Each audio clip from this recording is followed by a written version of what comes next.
The flu season is upon us. Which type will we worry about this year? And what kind of shots will we be told to take? Remember the swine flu scare of 1976? That was the year the U.S. government told us all that swine flu could turn out to be a killer that could spread across the nation. And Washington decided that every man, woman, and child in the nation should get a shot to prevent a nationwide outbreak, a pandemic. Well, 46 million of us obediently took the shot. And now 4,000 Americans are claiming damages from Uncle Sam amounting to $3.5 billion because of what happened when they took that shot. By far the greatest number of the claims, 2/3 of them, are for neurological damage or even death, allegedly triggered by the flu shot. We pick up the story back in 1976 when the threat posed by the swine flu virus seemed very real indeed. This virus was the cause of a pandemic in 1918 and 1919 that resulted in over 500,000 deaths in the United States, as well as 20 million deaths around the world.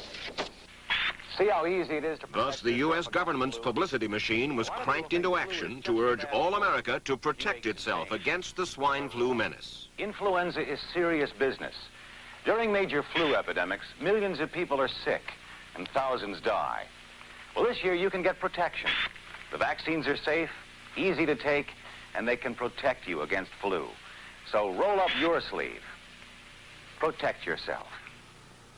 One of those who did roll up her sleeve was Judy Roberts. She was perfectly healthy, an active woman, when in November of 1976, she took her shot.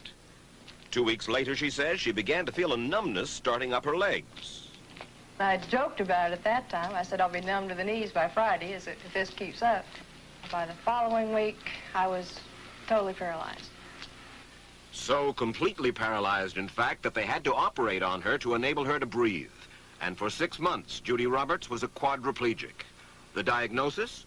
A neurological disorder called Guillain-Barré syndrome, GBS for short. These neurological diseases are little understood.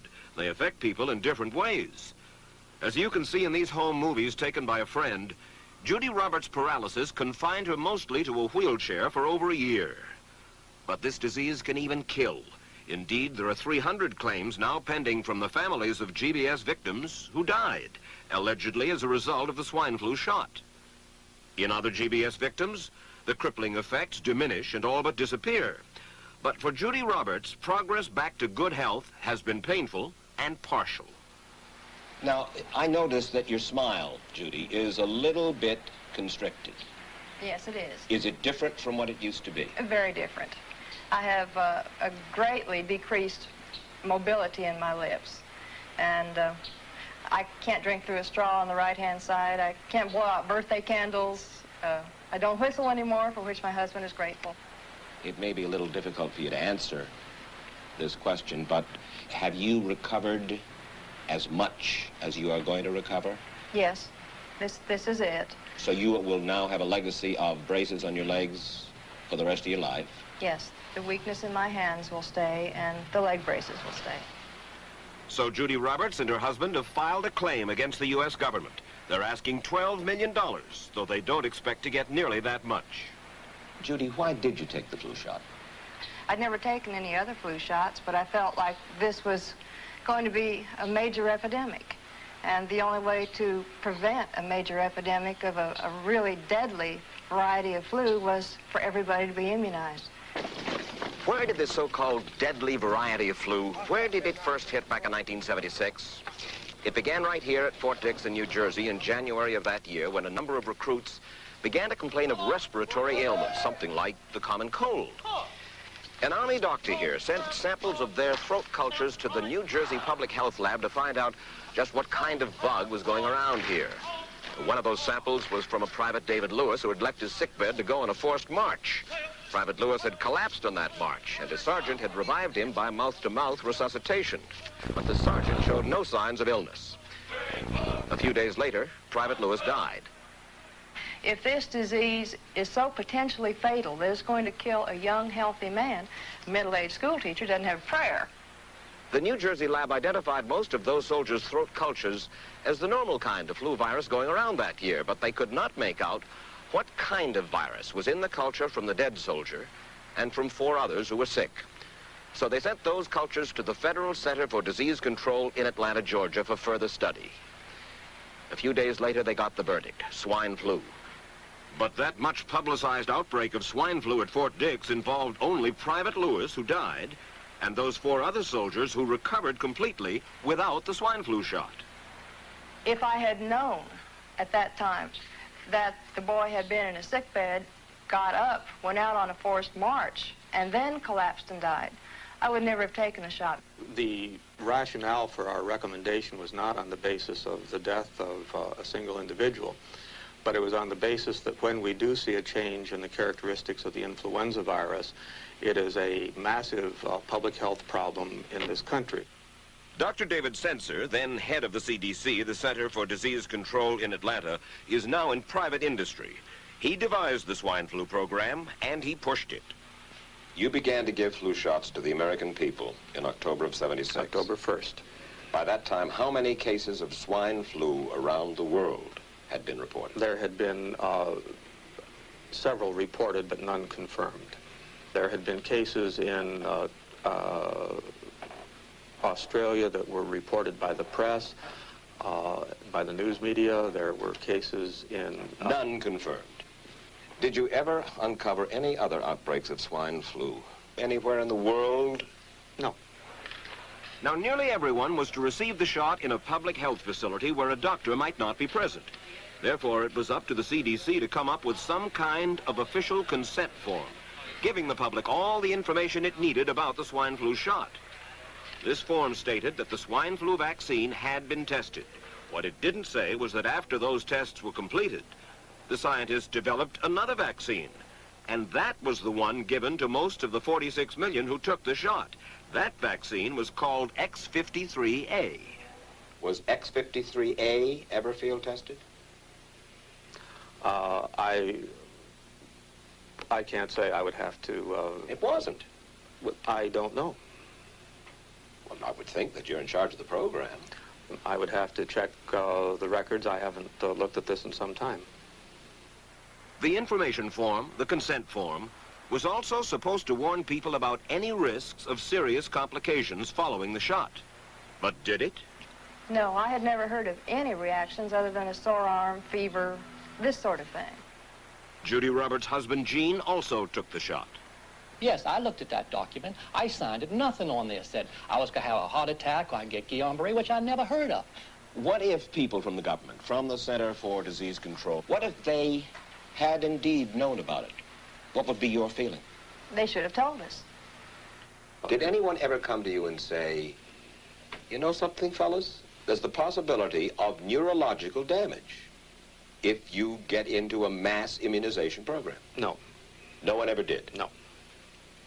Do you know Michael Hadwick? Yes. Mm-hmm. Dr. Michael Hadwick directed the surveillance team for the swine flu program at the CDC.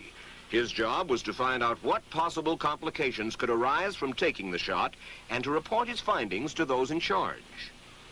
Did you know ahead of time, Dr. Hadwick, that there had been case reports of neurological disorders, neurological illness, apparently associated with the injection of influenza vaccine?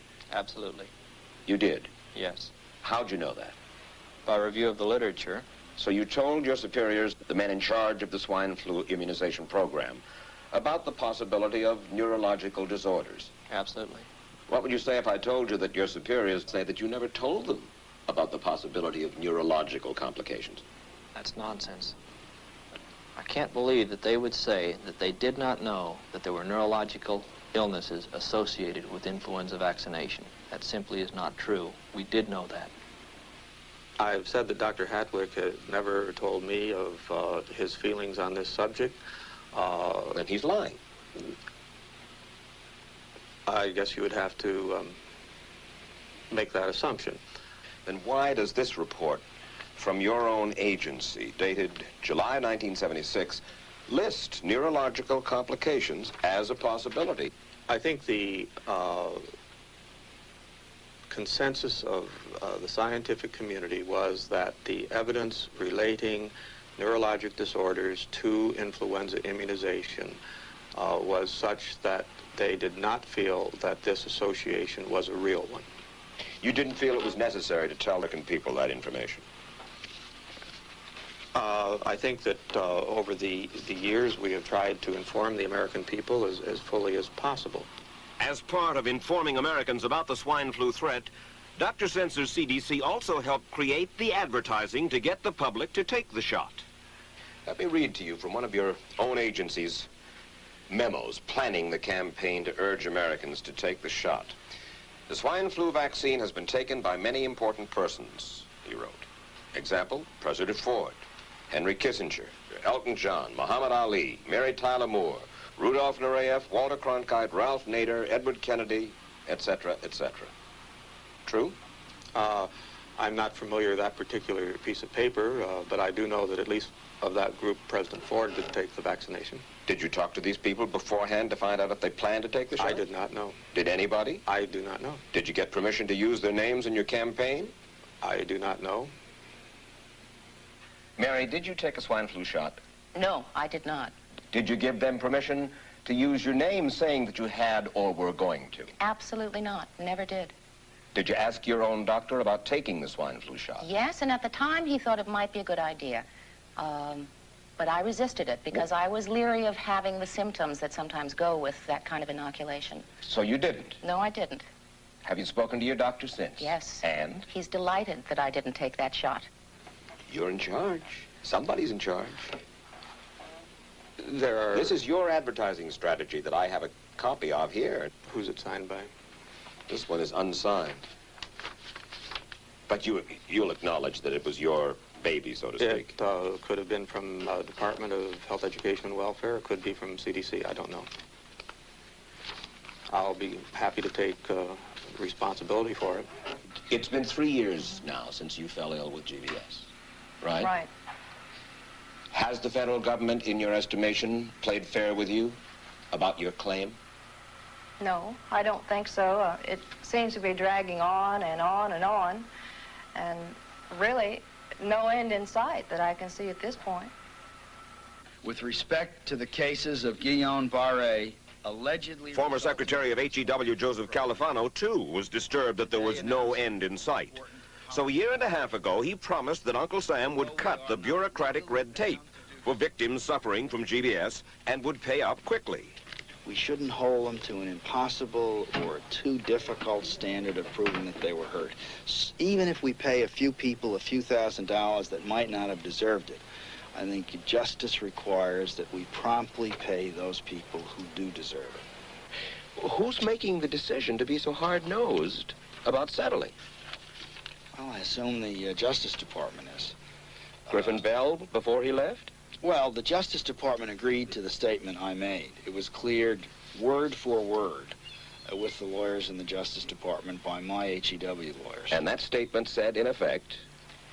That statement said that we should pay Guillain-Barré claims without regard to whether the federal government was negligent if they resulted from the swine flu shot. I think the government knows it's wrong. If it drags out long enough, that people will just give up. Let it go. I am a little more adamant in my thoughts than my wife is, because I told Judy to take the shot. She wasn't going to take it, and she never had shots, and I'm mad with my government because they knew the facts, but they didn't release those facts because if they had released them, the people wouldn't have taken it. And they can come out tomorrow and tell me there's going to be an epidemic, and they can drop off like flies next to me. I will not take another shot that my government tells me to take. Meantime, Judy Roberts and some 4,000 others like her are still waiting for their day in court.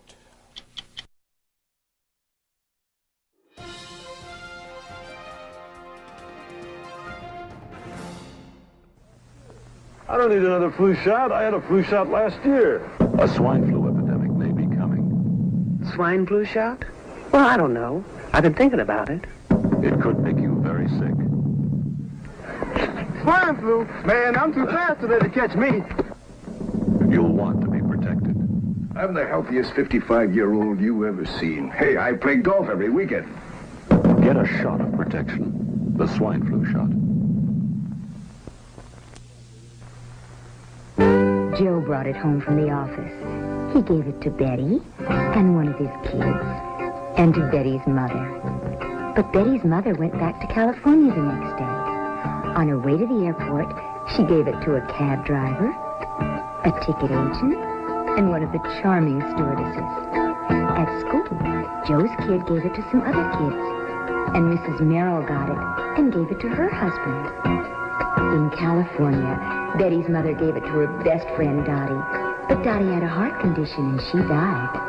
But before she died, Dottie gave it to her girlfriend, the mailman, the paper boy, and the vet when she went to pick up her chihuahua.